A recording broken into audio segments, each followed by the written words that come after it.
അൻവർ ഒരു 4000 vote maximum പിടിക്കും. ഒന്നും ദോഷം ചെയ്യത്തില്ല. അൻവർ LDF ചതിച്ച് നിലമ്പൂരിലെ ജനങ്ങളെ ചതിച്ചു പോയ ആളാണ്. അൻവർ എന്തിനു രാജിവെച്ചു എന്ന് നമുക്കാർക്കും മനസ്സിലായിട്ടുണ്ട്. ഈ നാട്ടിലെ ജനങ്ങൾക്ക് മനസ്സിലായിട്ടില്ല, നമുക്കാർക്കും മനസ്സിലായിട്ടില്ല. എന്തിനാണ് അൻവർ രാജിവെച്ചത്? എന്തായിരുന്നു അൻവറിൻ്റെ വിഷയം? അൻവർ ഉയർത്തിയ വിഷയത്തിന് പ്രസക്തി ഉണ്ടെങ്കിൽ അദ്ദേഹത്തിന് അപ്പോൾ തന്നെ ബഹുമാനപ്പെട്ട കോടതികളെ സമീപിക്കാം. അദ്ദേഹത്തിൻ്റെ കയ്യിൽ വ്യക്തമായ തെളിവുകളും കാര്യങ്ങളും ഉണ്ടെന്ന് പറഞ്ഞുകൊണ്ടിരുന്ന പോരാ, അത് ബഹുമാനപ്പെട്ട കോടതി മുമ്പാകെ കൊടുക്കുകയും കോടതിയിൽ നിന്നൊരു നടപടി വരികയും ചെയ്യണമെങ്കിൽ അതൊരു വിശ്വസ്തത കേരള സമൂഹത്തിലുണ്ടാവും.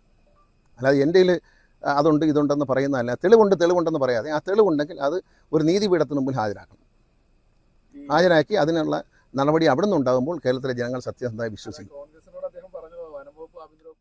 സതീശൻ മിക്കവാറും ഇത് ഇടതുപക്ഷ മുന്നണി സർക്കാരിൻ്റെ ഒരു കുഴപ്പമായിട്ട് പറയാനുള്ള സാധ്യതയുണ്ട്. കാരണം നമ്മൾ കണ്ടുവരുന്ന കാര്യങ്ങളാണ്. നാട്ടിൽ എന്ത് സംഭവിച്ചാലും അത് LDF ഗവൺമെൻറ്റിൻ്റെ കുഴപ്പമാണ് എന്ന് പറയുന്നത്. ഇപ്പോൾ ഇന്ത്യക്ക് പുറത്ത് സംഭവിച്ചാലും LDFൻ്റെ കുഴപ്പമാണ് എന്ന് പറയുന്ന ഒരു രീതിയാണ്. എന്തെങ്കിലും ഒരു കാരണം, ഒരു പ്രത്യേകിച്ച് തെരഞ്ഞെടുപ്പ് നടക്കുന്നുണ്ട്, ഏത് നിസ്സാര കാര്യവും ഇവർ വളച്ചൊടിച്ച് നമ്മൾ കണ്ടുവരും. അപകടം സംഭവിച്ചു, കുഞ്ഞിൻ്റെ അപകടം സംഭവിക്കുമ്പോൾ രാഷ്ട്രീയ മുതലെടുപ്പിന് ചില ആൾക്കാരും ഒച്ചയെടുക്കുകയാണ് കിടന്നിട്ട്. ഇതൊരു കൊലപാതകമാണെന്ന്, ഇത് ഗവൺമെൻറ്റിൻ്റെ ഒരു പ്ലാൻഡ് മർഡറാണെന്നുള്ള നിലയിൽ വളരെ മോശമായിട്ട് തരം താഴ്ന്ന നിലയിൽ ഗോഷ്ടി കാണിക്കുകയാണ്. ഇത് കാണുമ്പം ജനങ്ങൾ ചിരിക്കുക. ഞാൻ പറഞ്ഞില്ല, പൊതുജനം കഴുതയല്ല സാർ, അത് കറക്റ്റാണ്. പിന്നെ UDF ഉയർത്തുന്ന വിവാദങ്ങളെക്കുറിച്ചാണ് ചോദിച്ചത്. ഇവർക്ക് വളരെ ദൗർഭാഗ്യകരമാണ്. ഒരു പിഞ്ചു കുഞ്ഞിനെ ഒരു വളരെ ചെറിയ പ്രായത്തിൽ ഒരു അപകടത്തിൽ ഒരു മരണം സംഭവിച്ചു. ആ അപകടത്തിൻ്റെ ഉത്തരവാദികളെ നിയമത്തിൻ്റെ മുമ്പിൽ കൊണ്ടുവരിക എന്നുള്ളതല്ലാതെ അതിന് ഒരു LDF പഴിചാരുന്ന ഒരു രീതി. ഇപ്പോൾ എനിക്ക് തോന്നുന്ന അടുത്ത ദിവസങ്ങളിൽ എനിക്ക് തോന്നുന്നു ഒരു കപ്പലിനെ പിടിച്ചിട്ടുണ്ട് കടലിൽ. അതും സഖാവ് പിണറായി വിജയൻ്റെതാണെന്ന് പറയുമോ എന്നെനിക്ക് പണ്ട്. അതിന് തീയിട്ടതും സർക്കാരാണെന്ന് പറയുമോ എന്നുള്ള പേടിയുണ്ട്. കാരണം എന്തും ദിവസങ്ങൾ മാത്രമേ ഉള്ളൂ. UDF ഇപ്പോഴും പ്രചാരണം, ഇന്നലെ കഴിഞ്ഞ ദിവസങ്ങളിൽ ആ വിദ്യാർത്ഥിയുടെ മരണമായിരുന്നു, അതിന് മുൻപ് മലപ്പുറം മുഖ്യമന്ത്രിയുടെ പരാമർശമായിരുന്നു. അങ്ങനെ അത്തരത്തിലുള്ള പ്രചാരണങ്ങൾ മാറിക്കൊണ്ടിരിക്കുന്നുണ്ട്. ഏതെങ്കിലും തരത്തിലുള്ള ക്ഷീണം ചെയ്യുമോ കഴിഞ്ഞ ദിവസങ്ങളിൽ നടന്ന സംഭവവികാസങ്ങൾ ഏതെങ്കിലും M സ്വരാജിനും LDF നിലമ്പൂരിന് കിട്ടാവുന്ന ഏറ്റവും നല്ല ഒരു സ്ഥാനാർത്ഥിയും ഏറ്റവും നല്ലൊരു MLA ആയി ജനങ്ങൾക്ക് പ്രതീക്ഷിക്കാൻ പറ്റുന്ന ആൾ സ്വരാജ് തന്നെയാണ്. കാരണം സ്വരാജിൻ്റെ നിലപാടുകൾ ഒരു ഇടതുപക്ഷ പ്രസ്ഥാനത്തിൻ്റെ ഒരു നേതാവ് എന്നതിലുപരിയായിട്ട് അദ്ദേഹം എപ്പോഴും വ്യക്തിപരമായി മതേതരത്വത്തിന് മുൻതൂക്കം നൽകുന്നൊരു പ്രവർത്തനം കാഴ്ചവെക്കുക. നിയമസഭാംഗമായിരിക്കുമ്പോഴും അല്ലാത്തപ്പോഴും അദ്ദേഹത്തിൻ്റെ വാക്കുകളും പ്രവൃത്തിയും മതേതരത്തിന് വേണ്ടിയാണ്. തീവ്ര മത വിദ്വേഷങ്ങൾക്കെതിരെ ശബ്ദമുയർത്താൻ, ഏത് സാഹചര്യത്തിനും ശബ്ദമുയർത്താൻ കരുത്ത് കാണിക്കുന്ന ഒരു നേതാവാണ് സ്വരാജ്.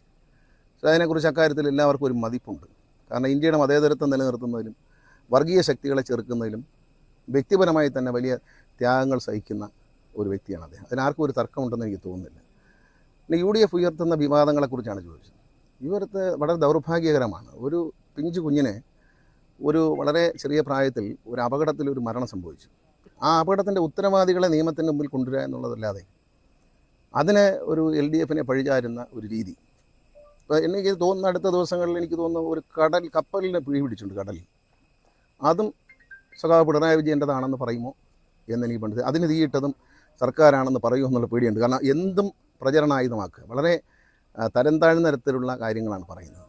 ഒരു കുഞ്ഞിൻ്റെ മരണത്തിൽ നമ്മൾ ദുഃഖിക്കുകയും അത്തരത്തിലുള്ള സംഭവങ്ങൾ ആവർത്തിക്കാതിരിക്കുകയും ചെയ്യുന്നതിനാണ് നമ്മൾ ശ്രമിക്കേണ്ടത്. ഒരു 2 മാസം മുമ്പും ഇവിടെ ഇതുപോലൊരു മരണം സംഭവിച്ചായിട്ട് അറിയാൻ കഴിയും, നിലമ്പൂരിൽ തന്നെ. അതൊരു മുതിർന്ന വ്യക്തിയാണ്.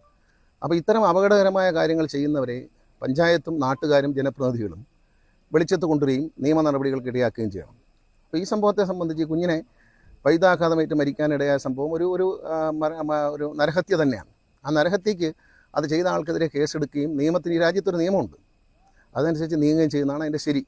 അതിനെ ഒരു തിരഞ്ഞെടുപ്പിൽ ലക്ഷ്യം വെച്ചുകൊണ്ട് എല്ലാവരും കേരളത്തിലെ മുഴുവൻ UDF നേതാക്കളും അങ്ങോട്ട് ചെന്ന് അവരെ വീട്ടിൽ ചെല്ലുകയും ചെയ്യാൻ, ഇതൊക്കെ കപട നാടകമാണെന്ന് തിരിച്ചറിയാനുള്ള ഒരു വിവേകവും ബുദ്ധിയും നിലമ്പൂരെ ജനങ്ങൾക്കുണ്ടെന്നാണ് എൻ്റെ വിശ്വാസം. ഇത് കേരളമാണ്, പൊതുജനം കഴുതയല്ല. ജമാഅത്തെ ഇസ്ലാമിയുടെ വെൽഫെയർ പാർട്ടി UDF പിന്തുണ പ്രഖ്യാപിച്ചിരിക്കുകയാണ്. അതെങ്ങനെയാണ് കാണുന്നത്? അത് കുറച്ച് നാളായിട്ട് അങ്ങനെയാണല്ലോ. പാലക്കാട് അങ്ങനെയായിരുന്നു, എല്ലാ സ്ഥലത്തും. അത് കഴിഞ്ഞ പഞ്ചായത്ത് തിരഞ്ഞെടുപ്പ് മുതൽ വെൽഫെയർ പാർട്ടി പിന്നെ UDF പിന്തുണയാണ്. പത്തനാപുരം നിയോജക പഞ്ചായത്തിൽ കാരിമൂട് വാർഡിൽ എന്ന് പറയുന്ന വാർഡിൽ ചുവരെഴുതി UDF വെൽഫെയർ പാർട്ടി സ്ഥാനാർത്ഥി എന്ന് ചുവരെഴുതിയാണ് മത്സരിച്ചത്. അപ്പോൾ അതൊരു പുതിയ സംഭവമല്ല. വെൽഫെയർ പാർട്ടിയുമായി എല്ലാ വർഗീയ ശക്തികളുമായും UDF കൂട്ടുകൂടുന്നുണ്ട്. ആരായാലും മതി എന്നുള്ളതാണ്. UDF ഘടകകക്ഷികളാരെന്ന് നോക്കിയാൽ തന്നെ നമുക്ക് അറിയാൻ പറ്റും. ആരായാലും മതി എന്നുള്ള നിലയിലാണ് UDF പോക്ക്. ഏതെങ്കിലും വോട്ട് കിട്ടുക, അധികാരത്തിൽ വരിക എന്നുള്ളതിനപ്പുറത്തേക്ക് കേരളത്തിൻ്റെ നന്മയെക്കുറിച്ചോ കേരളത്തിലെ ജനങ്ങളുടെ പ്രശ്നങ്ങളെക്കുറിച്ചോ അവർക്ക് സ്ഥായിയായ ഒരു പരിഹാരമില്ല. ഈ കുറ്റം പറയുന്നവർ ഒരു പരിഹാരം കൂടി പറയണം.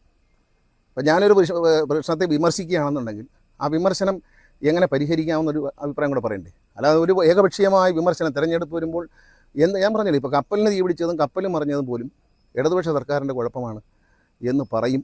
ആ നിലയിലാണ് UDF പോകുന്നത്. അതിന് പറയാൻ ഒരു ലജ്ജയുമില്ല എന്ന് ആലോചിക്കുമ്പോഴാണ് ഒരു കുഞ്ഞിൻ്റെ മരണം ഇതിൽ ഒരു ചർച്ചയാക്കി മാറ്റിയതിൽ എനിക്ക് അതിയായ ഖേദമുണ്ട്. ഇനി ഏറ്റവും ഒടുവിൽ നമ്മുടെ ഈ ജമാഅത്ത് ഇസ്ലാമിയെ പിന്തുണയ്ക്കുന്നു, UDF പിന്തുണയ്ക്കുന്നു പറയുമ്പോൾ അതിന് മറുവാദമായിട്ട് UDF ഉയർത്തുന്ന PDP നിങ്ങളെ പിന്തുണയ്ക്കുന്നില്ല എന്നാണ്. PDP-പ്പെട്ട വിഭാഗമാണ് PDP എന്നാണ് രാവിലെ സംസ്ഥാന സെക്രട്ടറി MV ഗോവിന്ദൻ പറഞ്ഞിരിക്കുന്നത്. എത്രമാത്രം അല്ല, നമ്മൾ മദനി എന്ന് പറയുന്ന ഒരു വ്യക്തിയെ എന്തുമാത്രം വർഗീയ ശക്തികളും ഈ രാജ്യത്തെ ഭരണകൂടവും എന്തുമാത്രം പീഡിപ്പിച്ചിട്ടുണ്ടെന്നുള്ള കാര്യം നമുക്കറിയാവുന്ന കാര്യമല്ലേ.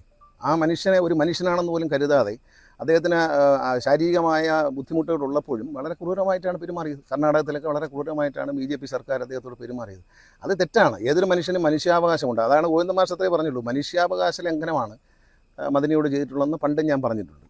അത് വളരെ അവശനായ ഒരു വ്യക്തിക്ക് ജാമ്യം പോലും കിട്ടാതെ ഇരിക്കാനുള്ള പരിപാടികൾ ആസൂത്രണം ചെയ്യുന്ന ഭരണകൂട ഭീകരതയാണ് കർണാടകത്തിൽ നമ്മൾ കണ്ടത്. അപ്പോൾ അതുകൊണ്ട് പിന്നെ PDP-യുമായി കൂട്ടുകെട്ടെന്ന് പറഞ്ഞാൽ PDP നമുക്ക് പിന്തുണ പ്രഖ്യാപിച്ചു എന്നുള്ളതല്ല, അതൊരു വർഗീയ ശക്തികളുടെ വോട്ട് വേണ്ട എന്നുള്ള തീരുമാനം LDF എപ്പോഴും ഉണ്ട്. തീവ്ര വർഗീയതയ്ക്ക് ഞങ്ങളെതിരാണ്. അത് സ്ഥാനാർത്ഥി തന്നെ വെളിപ്പെടുത്തിയിട്ടുണ്ട്, വർഗീയ ശക്തികളുടെ വോട്ട് വേണ്ട. അത് പറയാനുള്ള ധൈര്യം LDF-ന് മാത്രമേ ഉള്ളൂ, ഞങ്ങളുടെ സ്ഥാനാർത്ഥി സ്വരാജിന് മാത്രമേ ഉള്ളൂ. ഇതിലേക്ക് വരും.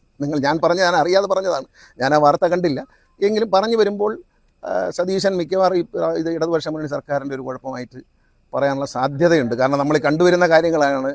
നാട്ടിൽ എന്ത് സംഭവിച്ചാലും അത് LDF ഗവൺമെൻറ്റിൻ്റെ കുഴപ്പമാണ് എന്ന് പറയുന്നത്. ഇപ്പോൾ ഇന്ത്യക്ക് പുറത്ത് സംഭവിച്ചാലും LDF-ൻ്റെ കുഴപ്പമാണ് എന്ന് പറയുന്ന ഒരു രീതിയാണ്. എന്തെങ്കിലും ഒരു കാരണം, ഒരു പ്രത്യേകിച്ച് തെരഞ്ഞെടുപ്പ് നടക്കുന്നുണ്ട്, ഏത് നിസ്സാര കാര്യവും ഇവർ വളച്ചൊടിച്ച് നമ്മൾ കണ്ടു. ഒരു അപകടം സംഭവിച്ചു, കുഞ്ഞിൻ്റെ അപകടം സംഭവിക്കുമ്പോൾ രാഷ്ട്രീയ മുതലെടുപ്പിന് ചില ആൾക്കാരും ഒച്ചയെടുക്കുകയാണ് കിടന്നിട്ട്. ഇതൊരു കൊലപാതകമാണെന്ന്, ഇത് ഗവൺമെൻറ്റിൻ്റെ ഒരു പ്ലാൻഡ് മർഡറാണെന്നുള്ള നിലയിൽ വളരെ മോശമായിട്ട് തരം താഴ്ന്ന നിലയിൽ ഗോഷ്ടി കാണിക്കുകയാണ്. ഇത് കാണുമ്പം ജനങ്ങൾ ചിരിക്കുകയാണ്. ഞാൻ പറഞ്ഞില്ല, പൊതുജനം കഴുതയല്ല സാർ, അത് കറക്റ്റാണ്. കാരണം പൊതുജനം കഴുതയല്ല. കാരണം അങ്ങനെ കേരളത്തിലെ ജനങ്ങൾ വിദ്യാഭ്യാസമുള്ള സമ്പൂർണ്ണ സാക്ഷരതയുള്ള ഒരു സംസ്ഥാനത്തെ ജനങ്ങളെ ഇത്തരത്തിൽ വളരെ മോശമായി കളിപ്പിക്കാൻ ശ്രമിക്കുന്നത് ശരിയല്ല. അത് തിരഞ്ഞെടുപ്പിൻ്റെ റിസൾട്ട് വരുമ്പോൾ നമുക്ക് മനസ്സിലാവും. ഈ നിയമമണ്ഡലത്തിൽ നിന്ന് നിലമ്പൂരിൽ നിന്ന് സ്വരാജ് വൻ ഭൂരിപക്ഷത്തോടെ വിജയിക്കും. കാരണം അൻവർ ഒരു 4000 വോട്ട് മാക്സിമം പിടിക്കും. ഒന്നും ദോഷം ചെയ്യത്തില്ല. അൻവർ LDF-നെ ചതിച്ച് നിലമ്പൂരിലെ ജനങ്ങളെ ചതിച്ചു പോയ ആളാണ്. അൻവർ എന്തിനു രാജിവെച്ചു എന്ന് നമുക്കാർക്കും മനസ്സിലായിട്ടുണ്ടോ? ഈ നാട്ടിലെ ജനങ്ങൾക്ക് മനസ്സിലായിട്ടില്ല, നമുക്കാർക്കും മനസ്സിലായിട്ടില്ല. എന്തിനാണ് അൻവർ രാജിവെച്ചത്? എന്തായിരുന്നു അൻവറിൻ്റെ വിഷയം? അൻവർ ഉയർത്തിയ വിഷയത്തിന് പ്രസക്തി ഉണ്ടെങ്കിൽ അദ്ദേഹത്തിന് അപ്പോൾ തന്നെ ബഹുമാനപ്പെട്ട കോടതികളെ സമീപിക്കാം. അദ്ദേഹത്തിൻ്റെ കയ്യിൽ വ്യക്തമായ തെളിവുകളും കാര്യങ്ങളും ഉണ്ടെന്ന് പറഞ്ഞുകൊണ്ടിരുന്നാൽ പോരാ, അത് ബഹുമാനപ്പെട്ട കോടതി മുമ്പാകെ കൊടുക്കുകയും കോടതിയിൽ നിന്നൊരു നടപടി വരികയും ചെയ്യണമെങ്കിൽ അതൊരു വിശ്വസ്തത കേരള സമൂഹത്തിലുണ്ടാവും. അല്ലാതെ എൻ്റെ കയ്യിൽ അതുണ്ട് ഇതുണ്ടെന്ന് പറയുന്നതല്ല. തെളിവുണ്ടെന്ന് പറയാതെ ആ തെളിവുണ്ടെങ്കിൽ അത് ഒരു നീതിപീഠത്തിന് മുമ്പിൽ ഹാജരാക്കി അതിനുള്ള നടപടി അവിടെ നിന്നുണ്ടാകുമ്പോൾ കേരളത്തിലെ ജനങ്ങൾ സത്യസന്ധമായി വിശ്വസിക്കും.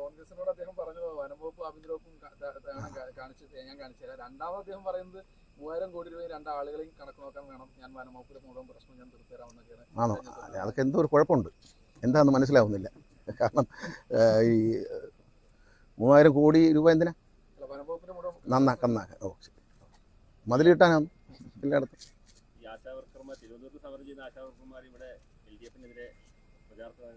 അല്ല, അതൊക്കെ നേരത്തെ ഉള്ള കാര്യങ്ങളാണല്ലോ, അത് നടന്നു പോകുന്നത്, അതിലൊന്നും ഒരു ചർച്ചയില്ല. അതൊക്കെ കഴിഞ്ഞ കാര്യങ്ങളാണ്.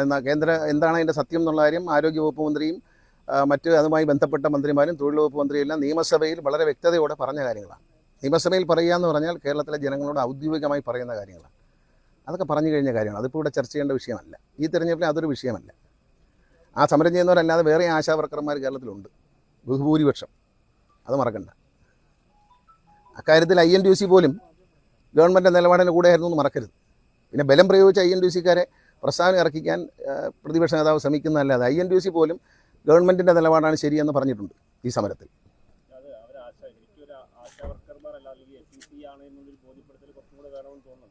ഇല്ല, അതൊക്കെ മനസ്സിലാക്കാൻ ഞാൻ പറഞ്ഞല്ലോ, കേരളത്തിലെ ജനങ്ങൾക്ക് നല്ല രാഷ്ട്രീയ ബോധമുള്ളവരാണ്.